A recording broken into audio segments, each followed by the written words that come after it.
Hi everyone, welcome along. So, isolation valves. What is it about them that is useful, as they're not very useful as valves that turn on and off? That is unless they're brand new, not very old, and if you've bought high quality ones like Pegler or so forth, there's a few that are higher quality. I would still recommend though, if you're fitting valves, to fit the quarter turn ball lever type or the butterfly valve types, but that's up to you. So it did occur to me that there was one real useful thing about these, because if we don't need to adjust them once they're set, and we could do that when they're new, and then not mind about having to readjust them later on, because undoubtedly if you try to turn them, especially if you want to try and turn it off, it will probably leak.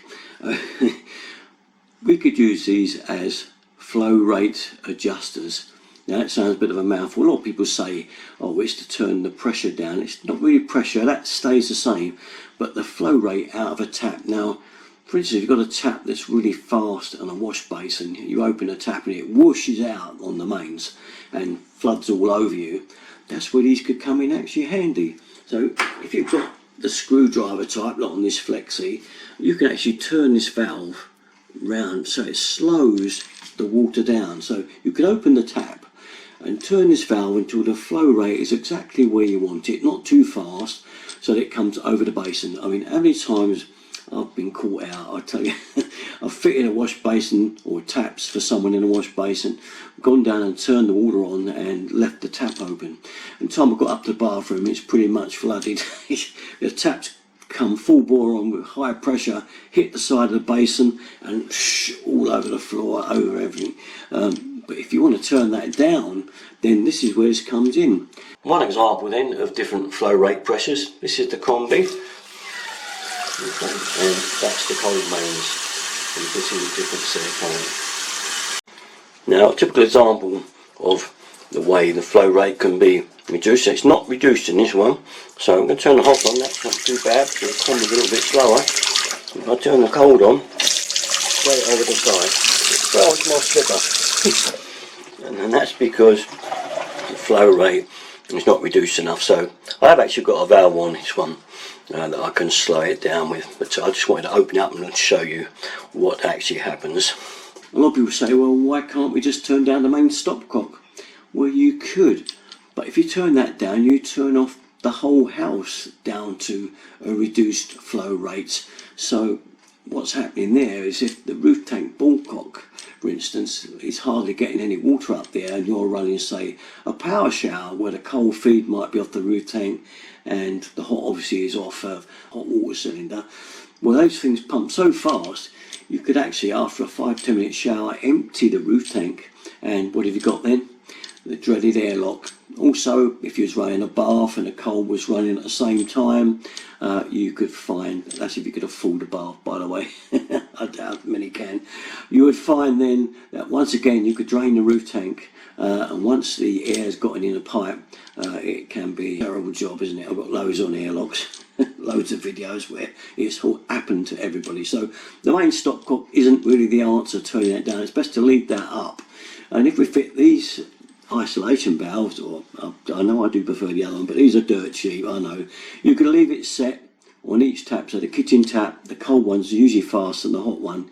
You could blend it down a bit so it's not so fast. Even on a combi, the cold one is still faster than the hot, so you could slow this down just by turning that screw. I mean, I'll put this one on, this valve, it's got a handle on it, but get the screw type like I've just shown you, and as you see, as you look through there, you can gradually wind that down until you've got the right amount of flow rate going through to your tap.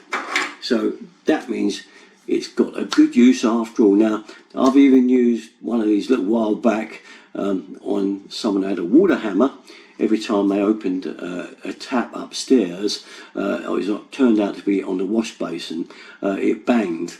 And this is for quite a number of reasons happening, but mainly because it's high pressure, and when you open a tap, it's kind of like a bang of water coming through. Then when you shut it down, bang, you get this bang. Well, maybe not quite that much. I would say water arresters are usually the best thing to stop it, but if you think about it, if that tap opens, and even if you open it fully all at once, the valve, this little thing, our little ISON valve, is turned down so that the flow rate only can come out slowly and not too quick.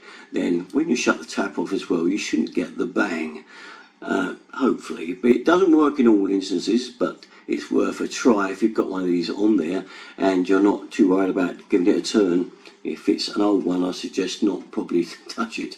But if you're installing them new, that's when you could use these and just adjust the flow rate down so that you get no problems with balancing out the system.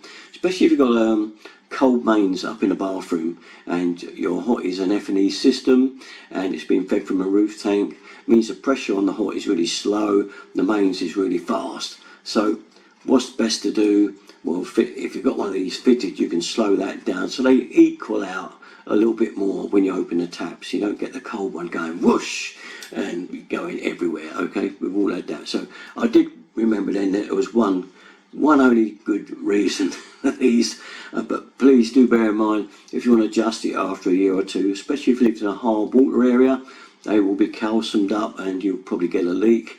They'll leak out the little rubber joint at the front under there, the little seal there, and as soon as you turn it, that will be it. And never ever use these on central heating pipes. Okay, that's an absolute positive no, never. Okay, but other than that, don't use them at all. I'd rather not use them for actual turning on off, as I say, because unless you buy the very best ones, high quality ones of these, and not those packets where you get about 10 in a bag, you won't be able to use it after a couple of years. I have fitted some of the Pegler type ones and they are still going after 5 years, so I do know I can count on those for quite a few years, but not the real cheap ones like these ones. Okay, but that's all. That's just thought I would kind of garner up on that one, as you all got on the boat about the isolation valve video I did before and why not to fit them. Well, I finally found only one reason that you might be good enough reason to fit them, and that's that one. Okay, that's all then. All my stuff in our usual place, Darren33. Thanks for watching, guys. Bye bye.